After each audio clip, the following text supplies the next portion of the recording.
सोचिए आप महीनों से एक पवित्र यात्रा की योजना बना, मन में श्रद्धा है, आंखों में केदारनाथ और बद्रीनाथ के दर्शन की आस। आप पूरी जमा पूंजी समेटकर होटल और हेलीकॉप्टर की बुकिंग करते हैं, ट्रेन या फ्लाइट की टिकट लेते हैं। लेकिन जैसे ही आप उत्तराखंड की पावन धरती पर कदम रखते हैं, आपको पता चलता है कि जिस होटल या हेलीकॉप्टर के लिए आपने लाखों रुपए दिए थे, उसका तो वजूद ही नहीं है। आपका फोन ब्लॉक हो चुका है और वो एजेंट गायब है। सिर्फ एक झटके में आपकी आस्था, आपका पैसा और आपका भरोसा सब कुछ लूट लिया गया है। कैसा लगेगा आपको? आज हम बात करेंगे उस मुद्दे पर जिसने देश के करोड़ों श्रद्धालुओं और आम जनता की रातों की नींद उड़ा रखी है। ये कहानी सिर्फ किसी एक इंसान के धोखे की नहीं है, बल्कि एक ऐसा खतरनाक और अदृश्य जाल है जो हमारी आस्था, हमारे शौक और हमारी भावनाओं का फायदा उठाकर हमारे बैंक खातों को खाली कर रहा है। उत्तराखंड में इस समय चारधाम यात्रा अपने पूरे शबाब पर है। लाखों लोग केदारनाथ, बद्रीनाथ, गंगोत्री और यमुनोत्री पहुंच रहे हैं।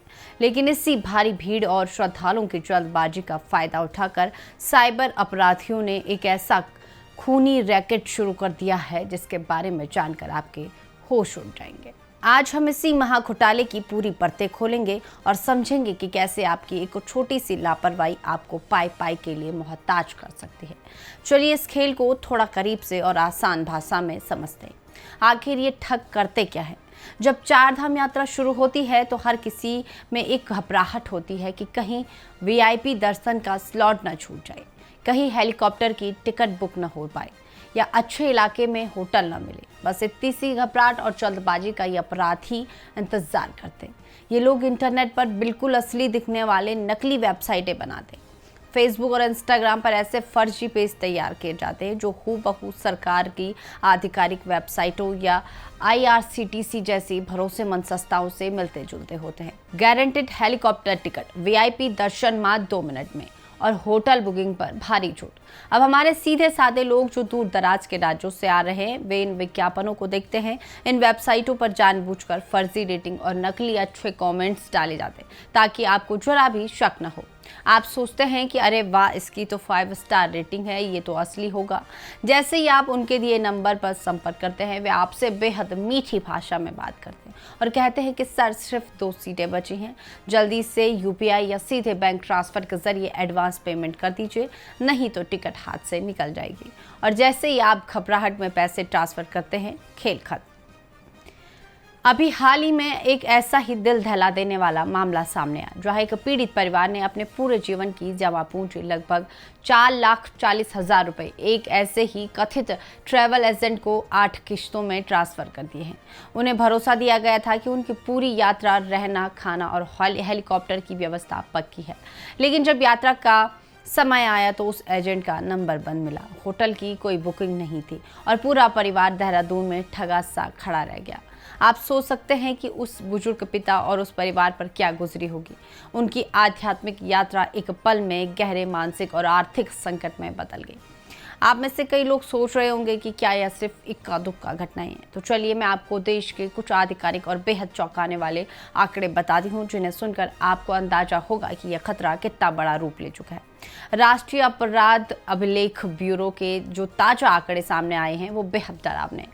पूरे देश में साइबर अपराध के मामलों में बहुत भारी उछाल आया है।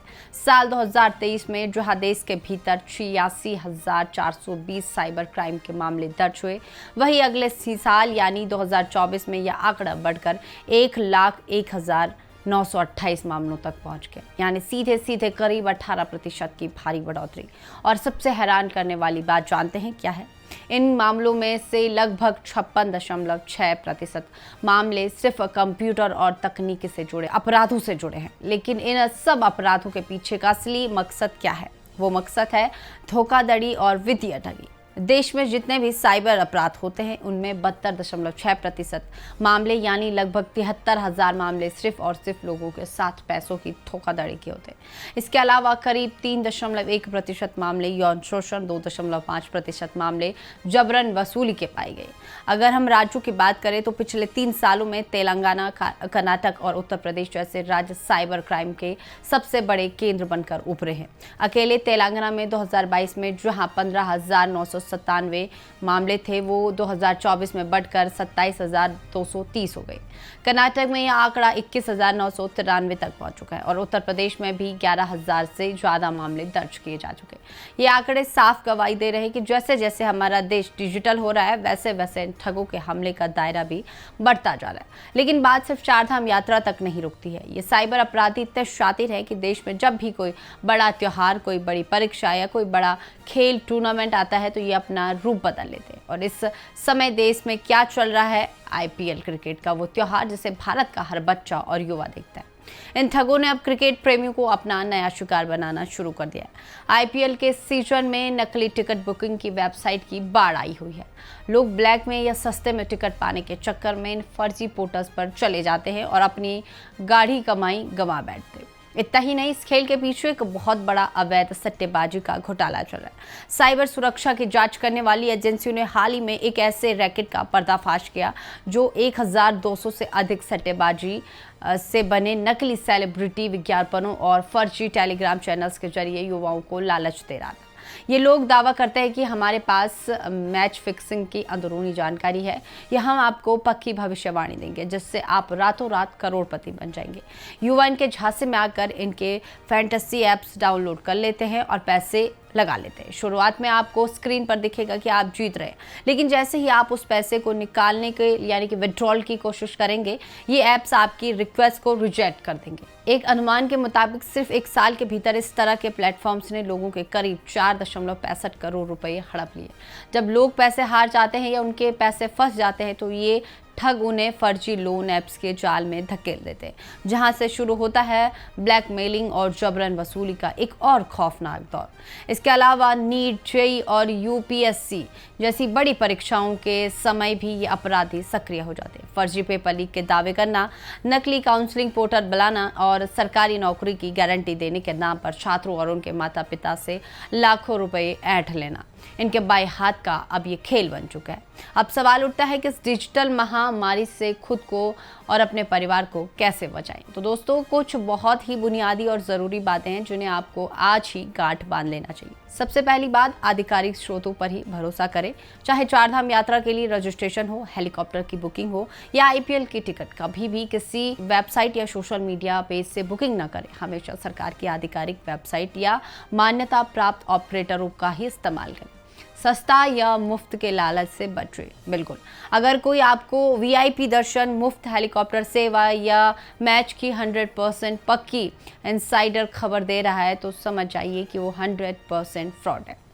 तीसरा है, समीक्षाओं पर आंख मूंद कर भरोसा न करें। किसी भी ट्रैवल एजेंसी की सिर्फ ऑनलाइन रेटिंग देखकर पैसे ट्रांसफर न करें, क्योंकि ये रेटिंग्स और कमेंट्स पैसों के दाम पर फर्जी तरीके से लिखवाए जा सकते हैं।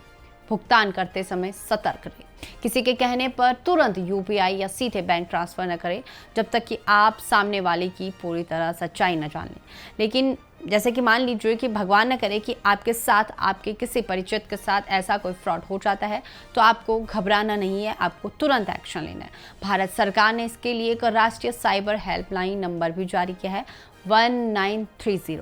अगर आपके साथ कोई वित्तीय धोखाधड़ी होती है तो तुरंत इस नंबर पर कॉल करें। जितनी जल्दी आप रिपोर्ट करेंगे, आपके पैसे वापस मिलने की संभावना उतनी ही ज़्यादा होगी। इसके अलावा आप राष्ट्रीय साइबर अपराध रिपोर्टिंग पोर्टल पर जाकर भी अपनी औपचारिक शिकायत दर्ज करा सकते हैं। तो आज के इस दौर में सावधानी ही एकमात्र सुरक्षा है। अपनी आस्था और अपने शौक को अपनी मजबूरी या कमजोरी मत बनने दीजिए। अब मैं आपसे पूछती हूँ, क्या आपके या आपके किसी जानने वाले के साथ कभी इस तरह का कोई ऑनलाइन फ्रॉड या फ़ोन या पर धोखाधड़ी की कोशिश हुई है? आपने उससे कैसे निपटा? मुझे नीचे कमेंट में ज़रूर बताएं। तो चलिए, फिलहाल के लिए बस इतना ही। बने रहे उत्तर भारत लाइव के डिजिटल प्लेटफॉर्म के साथ।